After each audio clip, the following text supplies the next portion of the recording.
August 21 ಗುರುವಾರ, ಅಂದರೆ ನಾಳೆ ಗುರುಪುಷ್ಯಮಿ ಯೋಗ ಕೂಡಿ ಬಂದಿದೆ.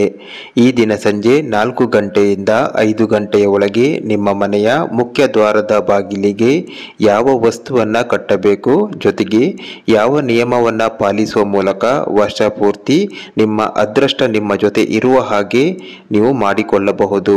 ಮುಟ್ಟಿದ್ದೆಲ್ಲ ಬಂಗಾರ ಆಗುವ ಹಾಗೆ ಯೋಗ ಭಾಗ್ಯವನ್ನು ಪಡೆದುಕೊಳ್ಳುವುದು ಹೇಗೆ ಅನ್ನೋದನ್ನು ಈ ವಿಡಿಯೋದಲ್ಲಿ ನೋಡೋಣ.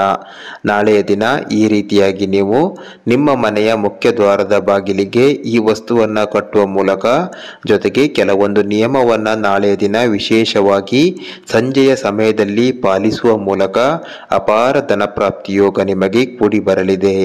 ನೀವು ಮುಟ್ಟಿದ್ದೆಲ್ಲ ಬಂಗಾರ ಆಗುವ ಸಮಯ, ಯೋಗ ಭಾಗ್ಯ ಕೂಡಿ ಬರಲಿದೆ. ವಿಶೇಷವಾಗಿ ಈ ದಿನ ಶ್ರಾವಣ ಮಾಸದಲ್ಲಿ ಗುರುಪುಷ್ಯ ಯೋಗ ನಾಳೆ ದಿನ ಬಂದಿರುವುದರಿಂದ ಅತಿ ಶ್ರೇಷ್ಠವಾದ ಮುಹೂರ್ತ ಎನ್ನಬಹುದು. ಈ ಗುರುಪುಷ್ಯ ಯೋಗವನ್ನು ಗುರುಪುಷ್ಯ ಅಮೃತ ಯೋಗ ಅಂತ ಕರೀತಾರೆ. ಯಾಕಂದರೆ ನಾಳೆ ದಿನ ನೀವು ಮಾಡುವ ಯಾವುದೇ ರೀತಿಯ ಧಾರ್ಮಿಕ ಚಟುವಟಿಕೆಗಳು ಬೇರೆ ದಿನಕ್ಕಿಂತ 2 ಪಟ್ಟು ಹೆಚ್ಚು ಪ್ರತಿಫಲವನ್ನು ನೀಡುತ್ತದೆ. ಹಾಗಾಗಿ ನಾಳೆ ದಿನ ಯಾರು ಕೂಡ ಮಿಸ್ ಮಾಡಿಕೊಳ್ಳದೆ ಈ ಸಣ್ಣ ಪ್ರಯೋಗವನ್ನು, ಉಪಾಯವನ್ನು ಮಾಡುವ ಮೂಲಕ, ಕೆಲವೊಂದು ನಿಯಮವನ್ನು ಪಾಲಿಸುವ ಮೂಲಕ ವರ್ಷ ಪೂರ್ತಿ ಹಣದ ಆಕರ್ಷಣೆಯನ್ನು ಮಾಡಿಕೊಳ್ಳಬಹುದು. ಬಂಗಾರ ಕೊಳ್ಳುವ, ಹೊಸ ಮನೆ ಖರೀದಿ ಮಾಡುವ ಯೋಗ ಭಾಗ್ಯವನ್ನು ಪಡೆದುಕೊಳ್ಳಬಹುದು. ಜ್ಯೋತಿಷ್ಯ ಶಾಸ್ತ್ರದಲ್ಲಿ ವಿವರಿಸಿದ ಹಾಗೆ 2 ಶಕ್ತಿಶಾಲಿ ಯೋಗಗಳಲ್ಲಿ ಒಂದನೆಯದು ಗುರುಪುಷ್ಯ ಯೋಗ, ಎರಡನೆಯದು ರವಿಪುಷ್ಯಮಿ ಯೋಗ. ನಾಳೆ ದಿನ ಪುಷ್ಯ ನಕ್ಷತ್ರ ಕೂಡಿ ಬಂದಿರುವುದರಿಂದ ವಿಶೇಷವಾಗಿ ಎಲ್ಲ ಕಡೆ ಗುರುಪುಷ್ಯಮಿ ಯೋಗ ಆಚರಣೆ ಮಾಡಲಾಗುತ್ತಿದೆ. ಈ ದಿನ ನೀವು ಏನೇ ಕೊಂಡರೂ ಕೂಡ ಮತ್ತಷ್ಟು ಕೊಳ್ಳುವ ಯೋಗ ಭಾಗ್ಯ ಅಚಾನಕ್ಕಾಗಿ ಕೂಡಿ ಬರುತ್ತದೆ. ಅಂದರೆ ನಾಳೆ ನೀವು ಕನಿಷ್ಠ 1 ಗ್ರಾಂ ಚಿನ್ನ ಕೊಂಡರೂ ಕೂಡ ಮುಂದೆ ಹೆಚ್ಚು ಹೆಚ್ಚು ಬಂಗಾರವನ್ನು ಕೊಳ್ಳುವ ಯೋಗ ಭಾಗ್ಯ ಕೂಡಿ ಬರುತ್ತದೆ. ಹಾಗಾಗಿ ನಾಳೆ ದಿನ ಯಾರು ಕೂಡ ಇದನ್ನ ಮಿಸ್ ಮಾಡ್ಕೊಳ್ಬೇಡಿ. ಈ ದಿನ ನೀವು ಚಿನ್ನವನ್ನ ಅಥವಾ ಸಾಧ್ಯವಾಗದಿದ್ದರೆ ಬೆಳ್ಳಿಯನ್ನ ಖರೀದಿ ಮಾಡಬೇಕು. ಈ ದಿನ ನೀವು ಯಾವ ವಸ್ತುವನ್ನ ಖರೀದಿ ಮಾಡ್ತೀರಿ ಅದನ್ನ ಮತ್ತೆ ಮತ್ತೆ ಕೊಳ್ಳುವ, ಖರೀದಿ ಮಾಡುವ ಯೋಗ ಭಾಗ್ಯ ಕೂಡಿ ಬರುತ್ತದೆ. ಬೆಳ್ಳಿ ಅಥವಾ ಚಿನ್ನ ಖರೀದಿ ಮಾಡಲು ಸಾಧ್ಯವಿಲ್ಲದವರು ಇತರ ಮಂಗಳಕರ ವಸ್ತುಗಳನ್ನು ಖರೀದಿ ಮಾಡಬಹುದು. ನಿಮ್ಮ ಮನೆಯ ದೇವರ ಕೋಣೆಯಲ್ಲಿ ದೇವರ ಮುಂದಿಟ್ಟು ಪೂಜೆ ಮಾಡುವ ಮೂಲಕ ಮುಂಬರುವ ದಿನಗಳಲ್ಲಿ ಚಿನ್ನ, ಬೆಳ್ಳಿ ಸೇರಿದಂತೆ ಎಲ್ಲ ವಸ್ತುಗಳನ್ನು ಖರೀದಿ ಮಾಡುವ ಯೋಗ ಭಾಗ್ಯ ಕೂಡಿ ಬರುವ ಹಾಗೆ ಮಾಡಬಹುದು. ದೇವರಿಗೆ ಸಂಬಂಧಪಟ್ಟ ಯಾವುದೇ ವಸ್ತುಗಳನ್ನು ಖರೀದಿ ಮಾಡಬಹುದು. ಕುಂಕುಮ, ದೇವರಿಗೆ ಅರ್ಪಿಸುವ ಬಟ್ಟೆ, ದೇವರ ವಿಗ್ರಹ ಅಥವಾ ದೇವರ ಫೋಟೋ, ಶಂಖ, ದೇವರಿಗೆ ಬಳೆ ಸೇರಿದಂತೆ ಯಾವುದೇ ಮಂಗಳ ವಸ್ತುಗಳನ್ನು ನಾಳೆ ಖರೀದಿ ಮಾಡಿದರೆ ತುಂಬಾ ಉತ್ತಮ. ಈ ದಿನ ನೀವು ಹೊಸ ಮನೆ ಗೃಹ ಪ್ರವೇಶ ಅಥವಾ ವ್ಯಾಪಾರ ವ್ಯವಹಾರ ಅಂಗಡಿಗಳ ಶುಭಾರಂಭ ಮಾಡಿದರೆ ತುಂಬಾ ಒಳ್ಳೆಯದು. ಅಥವಾ ಜಾಗಕ್ಕೆ ಸಂಬಂಧಪಟ್ಟ ಹಾಗೆ ಜಮೀನು ಖರೀದಿ ಮಾಡುವ ಒಪ್ಪಂದ ಮಾಡಿಕೊಂಡರೂ ಕೂಡ ಉತ್ತಮ ಫಲ ಕೂಡಿ ಬರಲಿದೆ. ಮನೆ ಖರೀದಿ, ಸೈಟ್ ಖರೀದಿ, ಮನೆಯ ಶಂಕುಸ್ಥಾಪನೆ ಜೊತೆಗೆ ಕಾರು ಖರೀದಿ ಜೊತೆಗೆ ಯಾವುದೇ ವಸ್ತುಗಳನ್ನು ನಾಳೆ ದಿನ ಖರೀದಿ ಮಾಡಿದರೆ ತುಂಬಾ ಶುಭ ಫಲವನ್ನು ನೋಡ್ತೀರಿ. ನಾಳೆ ದಿನ ಯಾವುದೇ ಖರೀದಿ ಮಾಡಲು ಒಪ್ಪಂದ ಅಥವಾ ಅಡ್ವಾನ್ಸ್ ಕೊಟ್ಟು ಅಗ್ರಿಮೆಂಟ್ ಮಾಡಿಕೊಂಡರೆ ಹೆಚ್ಚಿನ ಶುಭ ಫಲವನ್ನು ನೋಡ್ತೀರಿ. ನಾಳೆ ಸಂಜೆ ಶುಭ ಮುಹೂರ್ತ ಸಮಯದಲ್ಲಿ, ಅಂದರೆ ಸಂಜೆ 4 ಗಂಟೆಯಿಂದ 5 ಗಂಟೆ ನಡುವೆ ನಿಮ್ಮ ಮನೆಯ ಮುಖ್ಯ ದ್ವಾರದ ಬಾಗಿಲಿಗೆ ಈ ಮರದ ಒಂದು ಕಡ್ಡಿಯನ್ನು ತಂದು ಕಟ್ಟಿದರೆ ಸಾಕು, ಅನೇಕ ರೀತಿಯ ಶುಭ ಫಲವನ್ನು ನೋಡ್ತೀರಿ. ನಿಮ್ಮ ಮನೆಯಲ್ಲಿ ಇರ್ತಕ್ಕಂಥ ನಕಾರಾತ್ಮಕ ಶಕ್ತಿ, ವಾಮಾಚಾರ ಪ್ರಯೋಗ ಎಲ್ಲವೂ ಕೂಡ ಮನೆ ಬಿಟ್ಟು ಹೋಗುತ್ತದೆ. ಅಷ್ಟೇ ಅಲ್ಲದೆ ನಿಮ್ಮ ಮತ್ತು ನಿಮ್ಮ ಮನೆಯ ಕಡೆ ಎಲ್ಲ ಮೂಲಗಳಿಂದ, ಎಲ್ಲ ದಿಕ್ಕುಗಳಿಂದ ಹಣದ ಆಕರ್ಷಣೆಯನ್ನು ಇದು ಮಾಡುತ್ತದೆ. ಅಪಾರವಾದ ಧನಾಕರ್ಷಣೆ ನಾಳೆಯಿಂದ ಪ್ರಾರಂಭವಾಗುತ್ತದೆ.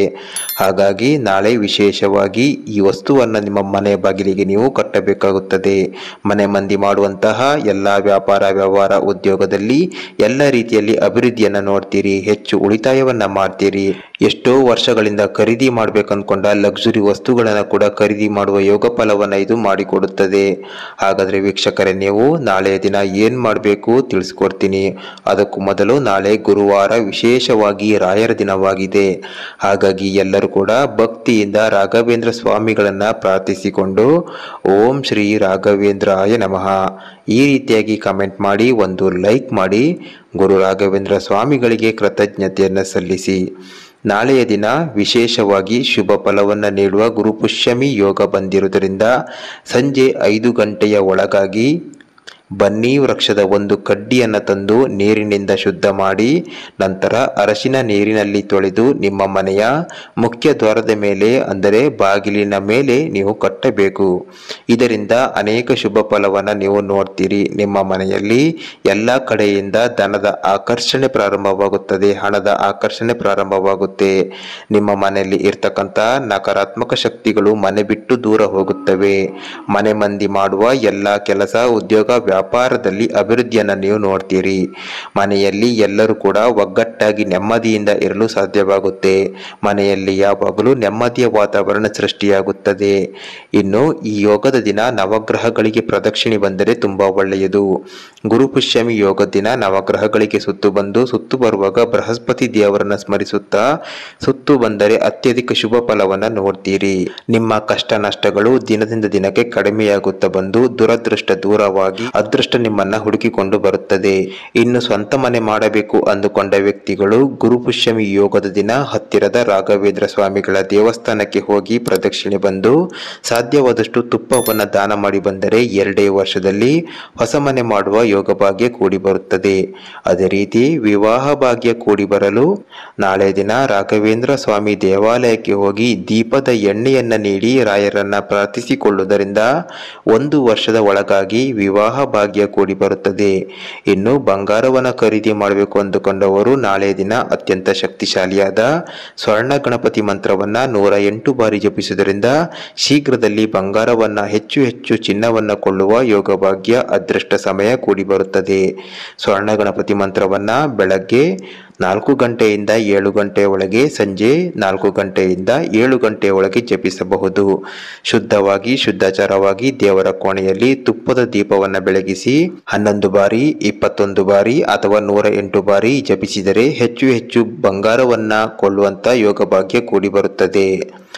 ಓಂ ನಮೋ ಹೇರಂಬ ಮದಮೋದಿತ ಹಸ್ತಿಮುಖಾಯ ಮಮ ಸ್ವರ್ಣ ಪ್ರಾಪ್ತಂ ಕುರು ಸ್ವಹ. ಈ ಮಂತ್ರವನ್ನ ಕನಿಷ್ಠ 11 ಬಾರಿ ಜಪಿಸಿದರೆ ಸಾಕು, ಹೆಚ್ಚಿನ ಬಂಗಾರವನ್ನ ಕೊಳ್ಳುವ ಯೋಗ ಭಾಗ್ಯ ನಾಳೆ ದಿನದಿಂದ ಕೂಡಿ ಬರುತ್ತದೆ. ನಾಳೆ ದಿನ ಹೆಚ್ಚು ದಾನವನ್ನ ಮಾಡಿದಷ್ಟು ನಿಮ್ಮ ಧನ ಸಂಪತ್ತು ಜಾಸ್ತಿ ಆಗುತ್ತದೆ. ಶ್ರೀಮಂತಿಕೆ ನಿಮ್ಮ ಬಳಿ ಬರುತ್ತದೆ. ಬಡತನ ದೂರವಾಗಿ ಶ್ರೀಮಂತಿಕೆ ಬರಬೇಕು ಅಂದುಕೊಂಡವರು ನಾಳೆ ದಿನ ಹಸಿದವರಿಗೆ ಅನ್ನದಾನವನ್ನ ಮಾಡಿ, ಜೊತೆಗೆ ತುಂಬಾ ಸಮಯದಿಂದ ಸಾಲದ ಸುಳಿಯಲ್ಲಿ ಬಿದ್ದು ಒದ್ದಾಡುತ್ತಿದ್ದರೆ ನಾಳೆ ದಿನ ಸಾಲವನ್ನ ಮರುಪಾವತಿಸಲು ಪ್ರಯತ್ನ ಮಾಡಿ. ಸಂಪೂರ್ಣ ಸಾಲವನ್ನ ಮರುಪಾವತಿಸಲು ಸಾಧ್ಯವಾಗದಿದ್ದರೆ ಸ್ವಲ್ಪವಾದರೂ ಸಾಲವನ್ನ ತೀರಿಸುವ ಪ್ರಯತ್ನವನ್ನ ನಾಳೆ ಮಾಡಿ. ಈ ರೀತಿ ನಾಳೆ ಮಾಡಿದರೆ ನೀವು ಕೆಲವೇ ಸಮಯದಲ್ಲಿ ಅಲ್ಪಾವಧಿಯಲ್ಲಿ ಸಂಪೂರ್ಣ ಸಾಲವನ್ನ ತೀರಿಸುವ ಯೋಗ ಭಾಗ್ಯ ಬಂದು ಋಣದಿಂದ ಮುಕ್ತಿ ಪಡೆಯುವ ಯೋಗ ಭಾಗ್ಯ ಕೂಡ ಕೂಡಿ ಬರುತ್ತದೆ. ಜೊತೆಗೆ ಇಲ್ಲಿಯ ತನಕ ಯಾವುದೇ ಕೆಲಸವನ್ನ ಮಾಡಿದರೂ ಅಡೆತಡೆ ಬರ್ತಾ ಇದ್ರೆ ನಾಳೆ ದಿನ ಗುರುಪುಷ್ಯಮಿ ಯೋಗ ಬಂದಿರುವುದರಿಂದ ನಾಳೆ ಯಾವುದೇ ಕೆಲಸವನ್ನು ಮಾಡಿದರೂ ಕೂಡ ಯಶಸ್ಸು ನಿಮಗೆ ಸಿಗುತ್ತೆ. ನೋಡಿದ್ರಲ್ಲ ವೀಕ್ಷಕರೇ, ನಾಳೆಯ ದಿನ ಗುರುಪುಷ್ಯಮಿ ಯೋಗ ದಿನ ಯಾವೆಲ್ಲ ಕೆಲಸ ಮಾಡುವ ಮೂಲಕ ಶುಭ ಫಲವನ್ನ ಪಡೆದುಕೊಳ್ಳಬಹುದು ಅಂತ ಈ ಮಾಹಿತಿಯನ್ನ ನಿಮ್ಮ ಕುಟುಂಬದವರಿಗೆ, ಸ್ನೇಹಿತರಿಗೆ ಈ ಕೂಡಲೇ ಶೇರ್ ಮಾಡಿ. ಯಾಕಂದ್ರೆ ನಾಳೆ ಒಂದೇ ದಿನ ಇರುವುದರಿಂದ ಆದಷ್ಟು ಬೇಗನೆ ಶೇರ್ ಮಾಡಿ, ಅವರಿಗೂ ಕೂಡ ತಿಳಿಸ್ಕೊಡಿ. ಜೊತೆಗೆ ಈ ವಿಡಿಯೋವನ್ನ ಲೈಕ್ ಮಾಡಿ. ಇದೇ ರೀತಿಯ ಹೆಚ್ಚಿನ ಪೂಜಾ ವಿಧಾನಗಳ ವಿಡಿಯೋವನ್ನ ನಿರಂತರವಾಗಿ ಪಡೆದುಕೊಳ್ಳಲು ಈ ಕೂಡಲೇ ಸಬ್ಸ್ಕ್ರೈಬ್ ಮಾಡಿಕೊಳ್ಳಿ. ಧನ್ಯವಾದಗಳು.